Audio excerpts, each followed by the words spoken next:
Emmanuel Macron est à New York, vous savez, pour l'Assemblée générale des Nations Unies. Il y a fait un discours formidable où il a parlé, bien sûr, de la reconnaissance de l'État de Palestine. Et puis, immédiatement après, il est allé recevoir sa petite récompense de bon toutou atlantiste.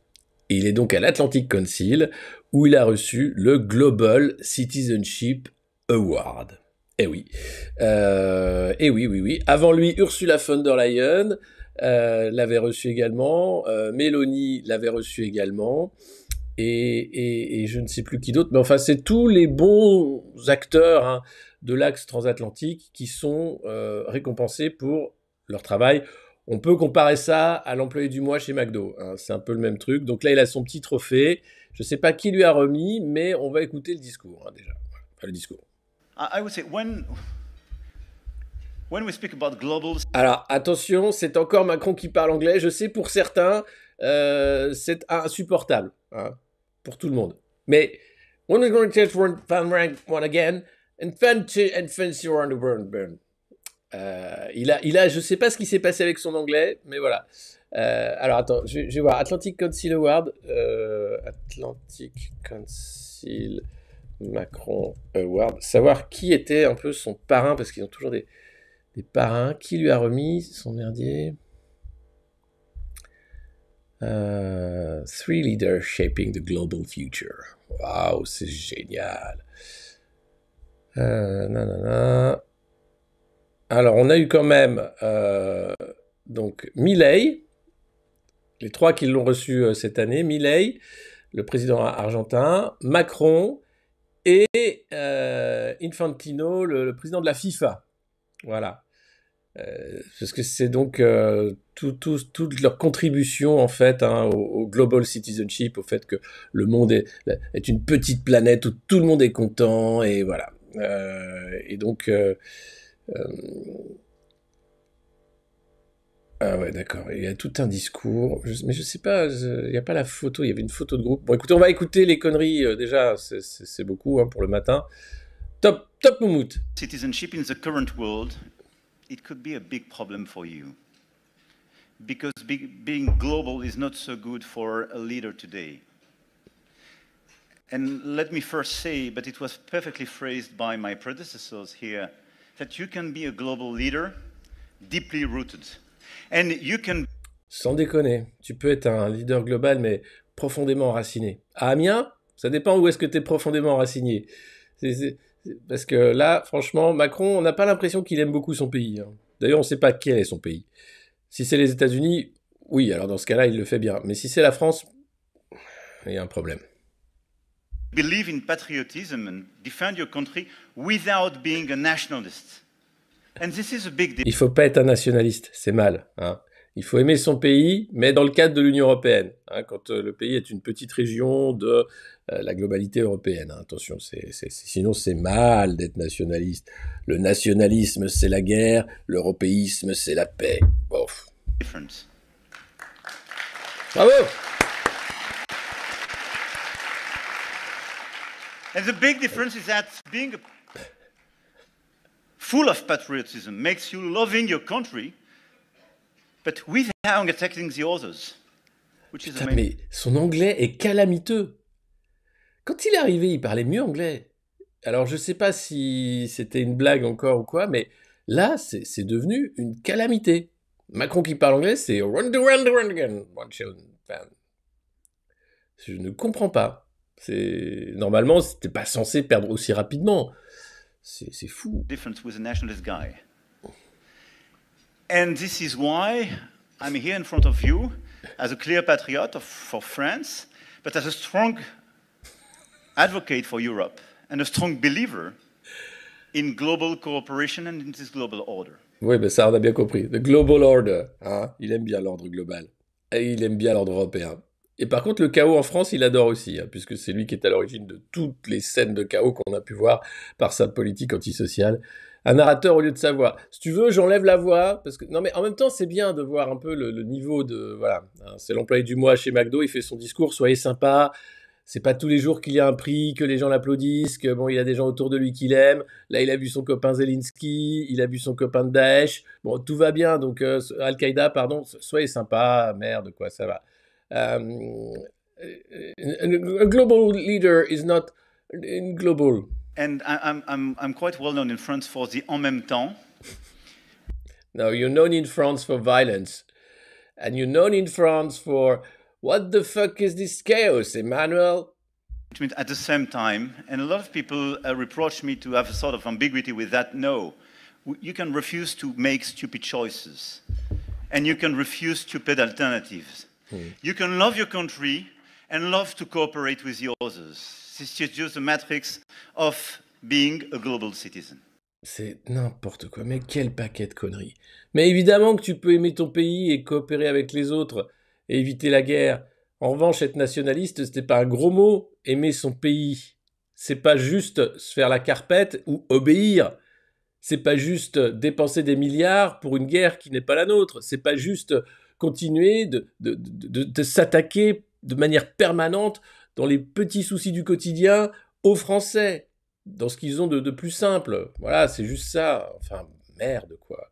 Et ça continue, parce qu'il a fait un discours fleuve, hein, je vous le mets pas en entier, évidemment, mais being a global...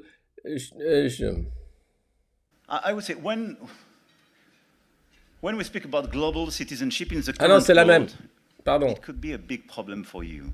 Big problem. Because Big problem. being We got a big global problem. is not- This one. It's the New very video. moment where we will have to work very hard and cooperate all together. Peace first. Peace Let's first. be clear. When you look at the situation today, there is a huge risk to live in a world where this is the end of the rule of law, where this sans is the déconner. end of our UN Charter. You mentioned, and I want to thank you for that, the aggression war launched by Russia in Ukraine. And let me tell you, this is not just the war of Ukraine. Alors évidemment, hein, il va parler de l'Ukraine, forcément, puisque c'est une grosse partie de son discours. Hein. Si vous voulez les points clés du discours de Macron, in an impromptu reflection sur ce que la phrase Global Citizen veut dire aujourd'hui. Pour lui, c'est du patriotisme dans son propre pays, mais avec l'amour des autres. Hein, voilà.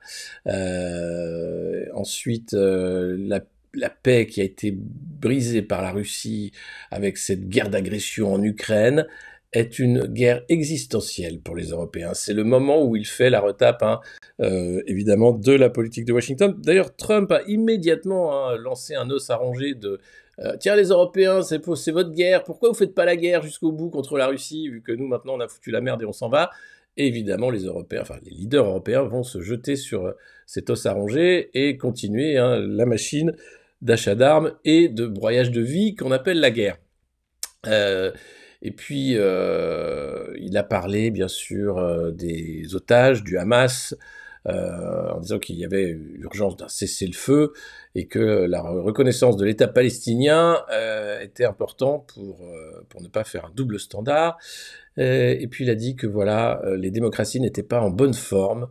Et c'est encore une fois à cause des médias sociaux, puisque, vous voyez, il déroule, c'est assez drôle, hein. Là, il a le prix de l'employé du mois de l'Atlantic Council, et il déroule tout son agenda, hein, c'est-à-dire la guerre en Ukraine, la reconnaissance de la Palestine, ça c'est un peu à la marge, on va dire, pour lui, hein, et immédiatement, dans ce prix qu'il reçoit, il reprend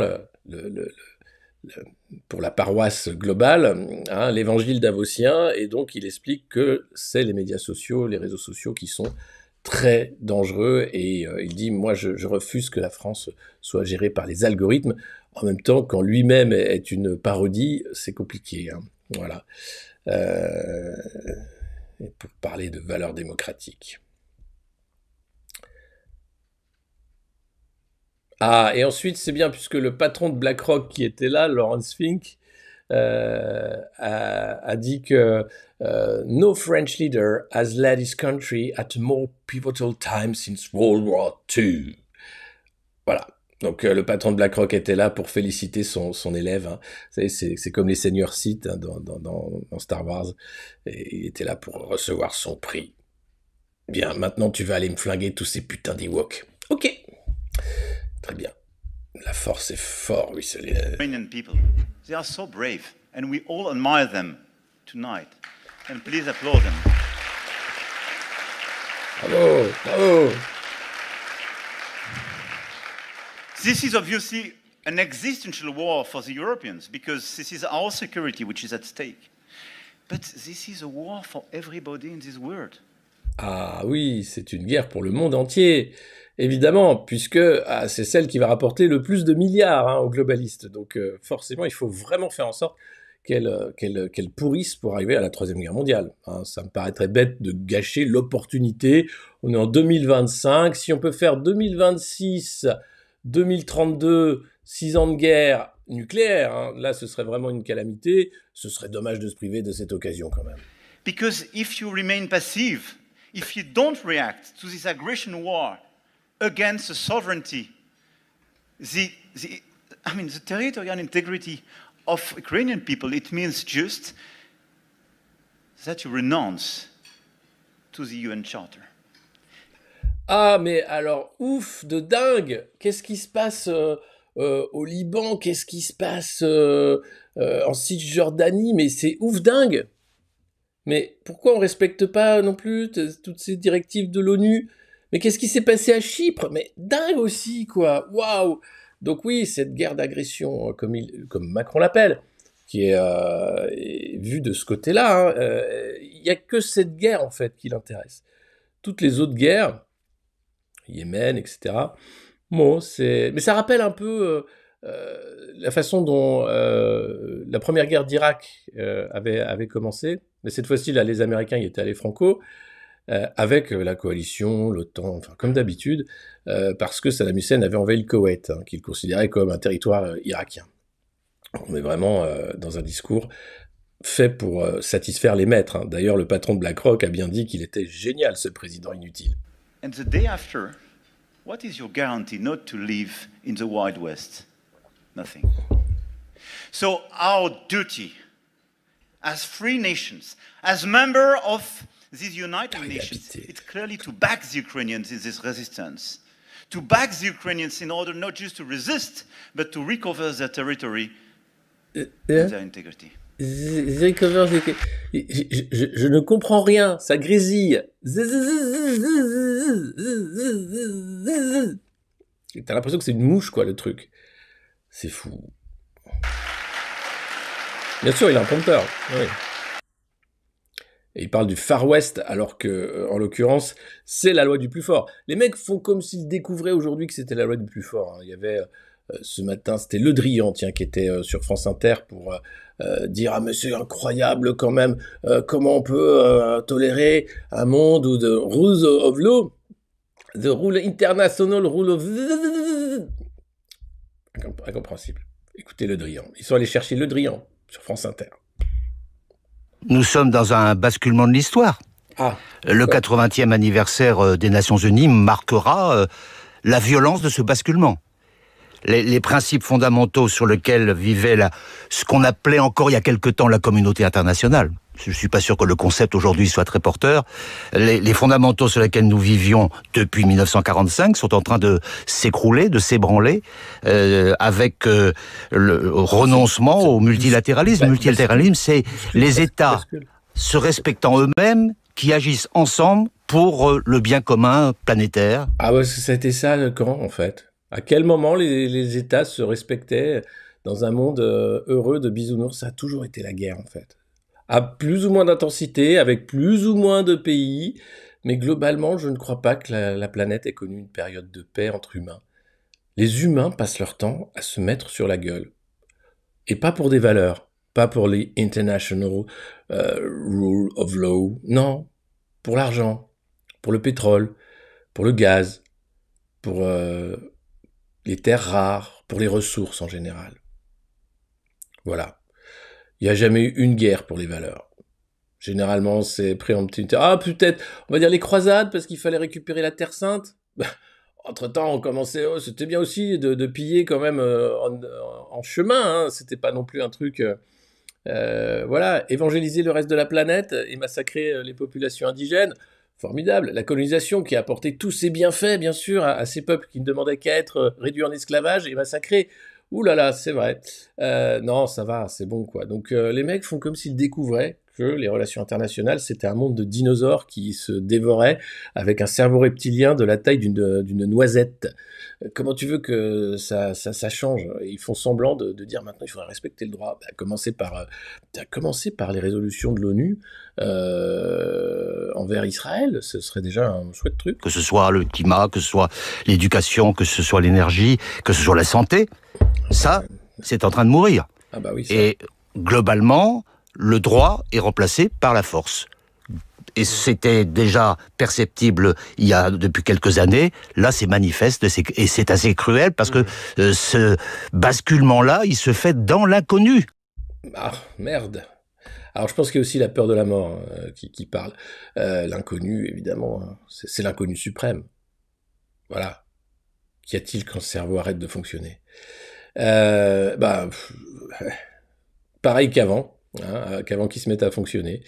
Et donc, le fait est que, vous voyez, c'est quand même impressionnant que notre président, en compagnie du président argentin, du patron de la FIFA, reçoive un prix de l'élite globale, de cet outil de domination mondiale qu'est l'Atlantic Council, avec les mots bienveillants du patron de BlackRock. Enfin, je veux dire, il n'y a rien de caché. Hein, quand Ursula est à l'Atlantic Council pour remettre le prix du Global Citizen à l'époque, ou du Businessman of the Year, à Albert Bourla, patron de Pfizer, c'est pareil, il se cache pas, il s'envoyait des SMS pour faire des deals en milliards, deals cachés, puisque les SMS n'ont toujours pas été publiés. Là, vous avez le patron de BlackRock qui félicite son employé, Emmanuel Macron, pour dire « c'est vachement bien ce que tu fais en France, continue. Si tu pouvais flinguer plus vite le système des retraites et la Sécu, c'est sympa. Hein. Je vois que le peuple français résiste, mais matraque-leur bien la gueule, tu verras, c'est comme tous les autres peuples, à la fin, ils baissent la tête.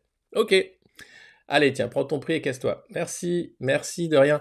Et puis, il a donné une interview aussi, Emmanuel Macron, quand même. Après ça, je vous promets, on mettra plus sa tête, hein, mais il faut quand même qu'on puisse parler. Alors, attendez, où est l'interview d'Emmanuel Macron? Les conneries qu'il raconte, là.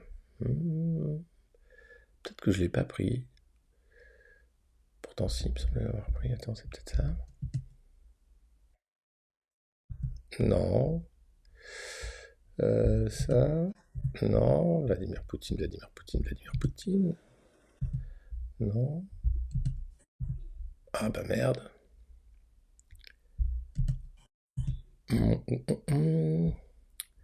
Je sais pas. Alors, c'est peut-être ça. Non. Ça. Non, ça. Oh là là. On va bien se marrer. Peut-être que je l'ai pas pris, en fait. Bon, dommage. Non, c'est là, peut-être.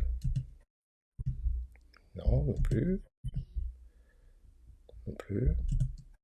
Ah bah je l'ai pas. Bon, non, j'ai sa poignée de main avec Al-Shara, qui est chouette aussi. Hein. C'est un chouette moment aussi. Merci beaucoup. C'est un patron d'Al-Qaïda. Merci infiniment. Thank you. Je sais pas qui filme, mais c'est particulier. Hein. Et puis après, il y avait aussi ce moment incroyable où t'as, c'est les jumeaux maléfiques, quoi. En fait, t'as Al-Shara et Zelensky, et t'as l'impression que les mecs sont des jumeaux. Regardez, c'est fou. Good to see you.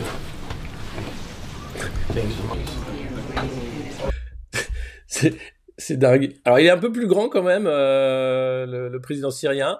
Mais là, tu te dis, mais où est-ce qu'ils sont allés les trouver? Les deux, ils ont une usine à produire ces mecs-là, quoi. C'est à la CIA, c'est à l'anglais, quoi. Ils les sortent comme ça, en ligne, quoi. T'as des lignes de production, et là, bah voilà, t'as l'Ukraine et la Syrie. C'est formidable, hein. Les deux sont géniaux, regardez, c'est...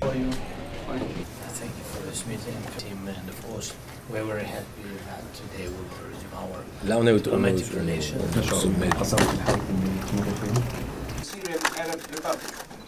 Regardez derrière. Ouais, c'est fou.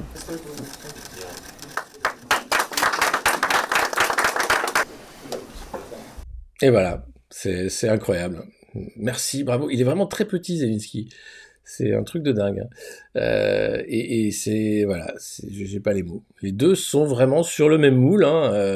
Et alors peut-être c'est volontaire, c'est pour qu'on les confonde à la fin en disant cet ancien terroriste d'Al-Qaïda est un héros, il a sauvé le peuple. Il y a toujours des massacres de chrétiens en Syrie, c'est toujours le bordel. Et puis Brut aussi a suivi Macron, qui a enlacé son copain Zelensky, évidemment, comme d'habitude. En disant combien il était content de le revoir à New York avant de donner l'interview. Mais alors l'interview, je sais pas de quoi. Il devait parler justement du rule of law, je sais pas quoi. Enfin bref, il y avait. C'est un peu toujours la même chose. Et puis ce matin, on avait quand même beaucoup de plateaux qui tournaient autour de cette question, bien sûr, ukrainienne, et du respect du droit international. C'est ici, voilà, attention, avec, je sais, je vous gâte ce matin, déjà, discours en anglais de Macron, bon bah c'est cadeau,